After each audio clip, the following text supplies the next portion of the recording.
What a head, son! What a head! How's it, guys? This is Dayvy, FPL, and welcome back to the Fantasy Premier League video here on my channel. Now in this video, I'll be going through my very own team selection for the upcoming Game Week 30. So if there was a title of Game Week 30, it's basically, should I wildcard or should I not wildcard? And I'll be discussing both situations in this team selection. So right at the end of the video, I'll be showing you guys my latest wildcard drop, but before that, if I don't activate the chip, I'll show you guys my free transfer plan. And just before that, I'll take a review of Game Week 29. It's a very interesting game week, could actually be super pivotal in terms of our overall FPL strategy, so quite an important one to actually watch. So if that's something you guys are interested in, sit back, relax, and let's get straight into it. Now the first talking point I want to go over is taking you guys back to blank Game Week 29. I know, why am I doing this? Well, don't worry, it's going to be a very quick review as not much happened in blank Game Week 29. So if you guys don't know, Game Week 29 was actually the lowest scoring game week ever in terms of FPL, and I think the average was something ridiculous like 12 points. Now even though we had 4 fixtures, the teams could have performed better, and as far as I'm concerned, basically every player blanked in the game. Now unfortunately, we actually got a little bit of a grey arrow. I dropped 300 places, so I went from 62k to 63k basically, and that was because I scored 22 points with a -4. So the overall points were 18 points, and that even got me a respectable game week rank of 1.3 million. Now just kind of ahead to Game Week 30, I've 1 free transfer and 11.7 in the bank, so I can do a massive upgrade if I want to do it. So let's go over the actual squad. Well, not much to talk about. Our bench completely blanked. Our goalkeeper Areola was our highest scoring player in the team. Yes, 3 points was enough to be the highest scorer. Absolutely mental. Then all our defenders blanked, all our midfielders blanked, and all our forwards blanked, which resulted in a massive 22 points with a -4 hit. So I don't really know what happened this game week, was completely an anomaly. Spurs had a massive amount of XG in this fixture, but they couldn't score. Just seems like everyone in the Premier League forgot how to play football. Now if you guys did choose to use the fiat, don't worry, even though it was a bad week, it's the game weeks around the fiat that you're going to get that value, but obviously disappointing that you guys couldn't get that much upside. Basically, was the best scenario for me as a non-fiater. Any kind of time the fiat doesn't get many points and you don't use it, you're going to be probably happy at the end of the day. But still, as I mentioned, it's the game weeks around the fiat that are really kind of valuable, and chances are you guys are wildcarding in Game Week 35 anyways. So you guys can let me know in the comments down below if you want to, but I'm pretty sure no one wants to talk about blank Game Week 29 anymore, so let's move on. Now the next talking point I want to go over is going to be similar to the transfer plan. I want to show you guys the actual starting 11 currently that I have with no transfers made. The reason I'm doing this is that I would really kind of value your guys' feedback in the comments down below. Tell me if I should wildcard or not after seeing the starting 11.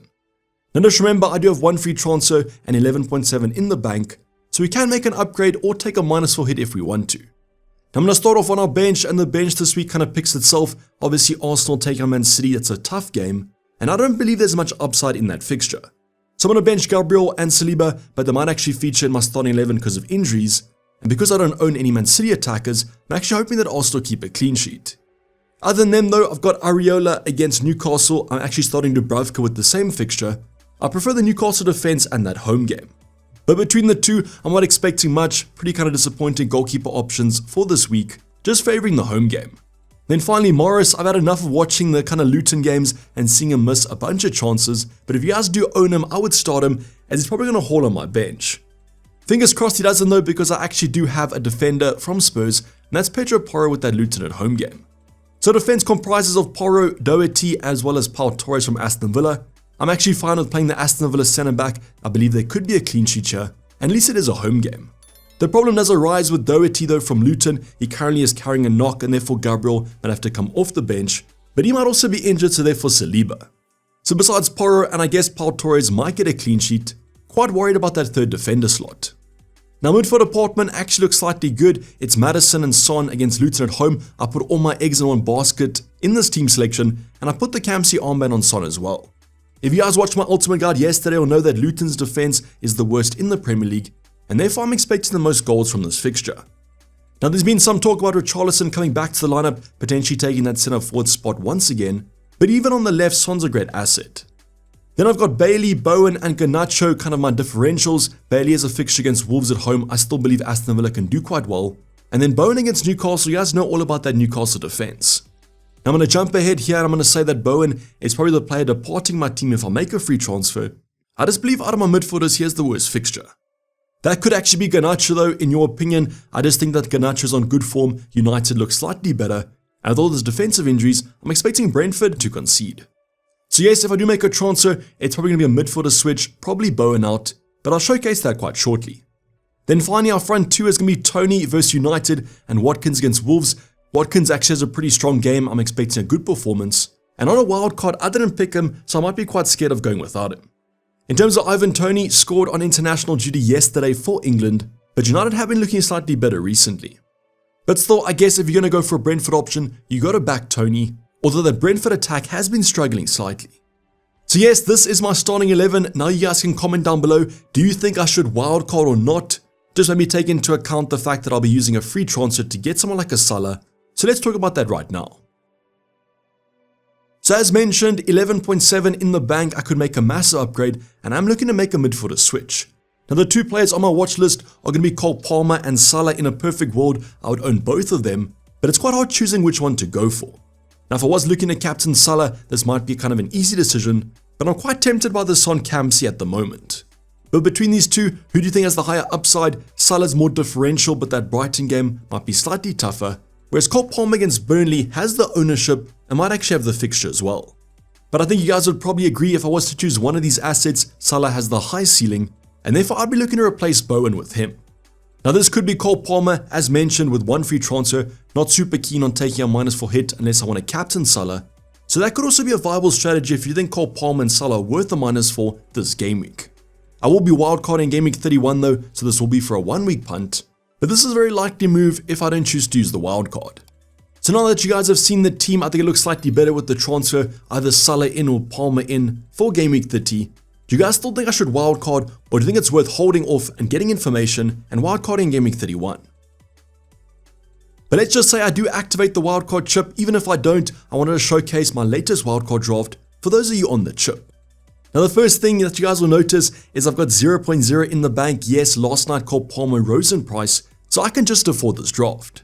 Now I'm going to do this how I did the wildcard draft. I'm going to go over kind of the priority players, basically showcase how I would build a wildcard draft. So let's start off with our goalkeepers because they pretty much kind of pick themselves. For me, it's Petrovic and Onana. I've been on this combination all kind of week.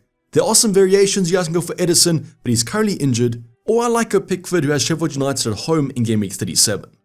But I just believe the Chelsea goalkeeper is the one to go for. As mentioned, Chelsea and Spurs options are high priority, and Onana has some nice rotation kind of fixtures. If you guys do have to save some money though, you can downgrade Onana to another option, but I had enough money in the bank for him. Then my high priority midfielders, I believe this is the kind of most important position. It's going to be the Campsey options you guys saw in the Ultimate Guide. It's Son, Palmer, and Mo Salah, and I'm super happy I can afford all three. I mean, just look at those fixtures. Luton at home, Burnley at home, Brighton at home. If Salah faced Sheffield United, those would be the 3 best fixtures in the Premier League. As mentioned, on a wildcard or not on a wildcard, I think Son will probably be my captain heading into this game week. I just feel like Luton are there for the taking.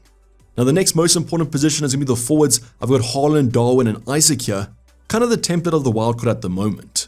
Now yes, even though Haaland faces Arsenal at home, if Man City do score, he's probably going to be involved, and you want him for the future anyways, so you might as well lock him in.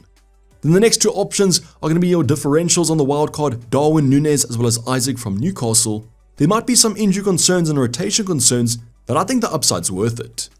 Now one variation I have seen is downgrading one of these options to someone like a Dom Solanke. I do agree over the next 3, he has some strong fixtures, so that could be the better option. But to be honest, I like these 2 assets. If you guys can afford this draft, a Núñez from Fulham is also quite strong, but then I'd look at a 3-5-2. Now I'm going to show my defense a little bit of love because I do believe there's 2 options or 2 teams that you guys should target, and that's Spurs and Chelsea. So I've gone for a Dogi because of price constraints. I couldn't afford Pedro Porro, but if you guys do have enough money, you can go for him. But I think either pick is a good selection. Then with Gusto from Chelsea, I do believe is the best option in the defense at the moment. Yes, Reece James might be back, but we've been hearing that the entire season. Even if James does come back to training, I do believe there'll be a few games before he's kind of put in the squad, and therefore Gusto should be fine for the short term. So these 2 options are basically the defenders that you are looking at or the kind of essential picks. The rest you can decide for yourself. Now I'm going to go back to the midfielder slot and I'm going to bring in Saka, but he will be on my bench this week. A little bit interesting there, but I do believe Man City has a strong defense. Now one thing to watch out for is that John Stones and Kyle Walker both got injured in the international break. So if those 2 options are out, they might be quite depleted. But still, I think Man City Arsenal is going to be quite a low scoring affair, and therefore I'll be starting my 5th midfielder Garnacho instead of him. So like on my non-wildcard draft, I'm having faith in United and Garnacho. That's probably a bad decision, but I want to go for it anyways, as I think United should score quite a few against Brentford. So you guys might not want to go for this, but I think it's worth the punt. If you're going to bet against Saka, it's going to be against Man City, and I think Garnacho is a far better fixture. Then the last position to complete is going to be our defender department. I'm going to go for differential in Connor Bradley for Liverpool, and this is purely for that Sheffield United game coming up in 31. So might be a risk here if Bradley plays the full game against Brighton. There's a quick turnaround between Game Week 31 and Game Week 32 against United, so therefore Klopp might rotate in that Sheffield United game. But I think it's quite a Connor Bradley game to go for. With the Robertson injury, the defense is even more injured, so I just hope that Connor Bradley's more nailed now. Now he won't be a long-term pick with Trent coming back fairly shortly, but I think he's worth the punt over the next few game weeks. Then the last two options, you guys can go for anyone. I've gone for Gabriel from Arsenal. I want to slice of that Arsenal defense, the best defense in the Prem, even though I might actually sell him come Game Week 33. Then I've got Branthwaite from Everton. I've squeezed enough money to afford him. I believe the Everton fixtures are good value for money, and as mentioned in 37's bench boost, Everton have Sheffield United at home. Now if you guys don't like Branthwaite or don't like Everton, you can go for a fun heck like I did in the wildcard draft, or Lascelles from Newcastle, but I want to suss out if he's actually going to play. But yes, this is going to be my latest wildcard draft. There might be some variations you guys want to go for. As mentioned, you can go for a Muniz in the forward department, then using those funds, maybe a Garnacho to Richarlison or Maddison, or you can look at bringing a Trippier into the defensive department. This is the template at the moment with a few differentials, and I actually really like this approach, to be honest. I guess the biggest thing is what would differ from a Game Week 30 wildcard to a Game Week 31 wildcard, and I believe they're quite similar, and therefore it might be worth just pulling the trigger. Information is key always in FPL though, and after the international break I want to suss out which players are back or not, so let's see if we can actually wait for those press conferences coming up on Thursday or Friday. But as mentioned, I want to know your guys' thoughts in the comments down below, not only on my own team, but on your own teams. Any transfer dilemmas, wildcard dilemmas, I'm willing to help you guys, or you can reach out to me on my Discord server where I am slightly more active, second link in the description. But let's just hope that Game Week 30 is an absolute banger and we get back on the green arrow side of things, fingers crossed. But this is basically going to wrap up the video, guys. Hope you guys did enjoy it. Please don't forget to like if you didn't subscribe if you haven't subscribed yet. There won't be a deadline stream as I am traveling this long weekend, so I'll see you guys for that Game Week 31 team selection. But for the time being, I'm signing off. It's been Dayvy FPL and I'm out. Cheers, bye.